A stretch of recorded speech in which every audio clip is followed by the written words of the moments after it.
had Gino's pizza for dinner tonight. They actually had a chicken Alfredo I tried. It's actually pretty good.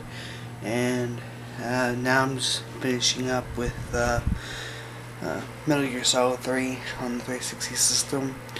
I actually beat it now for the second time, probably in the last 3 days. I actually shaved about maybe 40 minutes off my previous time. Last time was about 9.5 hours, about 9 hours and 20 minutes, and this time I got about 8:50. Anyhow, I'm gonna go to bed, so good night.